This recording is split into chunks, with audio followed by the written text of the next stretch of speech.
आज सोमवार 26 ऑगस्ट सकाळी 6 वाजताचे उजनी धरणाचे अपडेट आलेले आहेत। धरणात आवक किती आहे आणि उजनीतून भीमा नदीत किती क्युसेकने विसर्ग सुरू आहे, सध्या धरणात किती पाणी साठा आहे हे आपण या व्हिडिओच्या माध्यमातून पाहणार आहोत। त्याआधी तुम्ही HPN मराठी न्यूज चॅनल पहिल्यांदाच पाहत असाल आणि अजूनही चॅनलला सबस्क्राइब केलं नसेल तर नक्की सबस्क्राइब करा, जेणेकरून आमचे धरणांचे आणि पावसाचे अपडेट्स लवकरात लवकर तुमच्यापर्यंत पोहोचतील।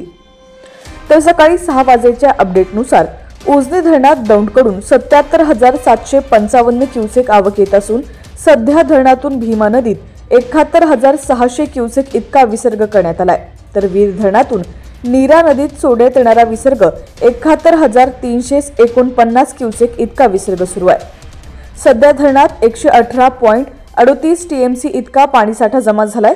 उजनी धरण 102.89% भरल्यामुळे पूर नियंत्रणासाठी पाण्याचा विसर्ग भीमा नदी पात्रामध्ये करण्यात येत आहे। त्यामुळे पंढरपूर शहराला पुराचा धोका निर्माण झालाय। उजनी आणि वीरच्या धरणाच्या विसर्गामुळे भीमा नदीला पूर आला असून पंढरपुरातील जुना दगडी पूल पाण्याखाली गेला असून वाळवंटातील मंदिरेही पाण्याखाली गेलीत। जर धरण पाणलोट क्षेत्रात पाऊस वाढला तर विसर्गात वाढ होऊ शकते।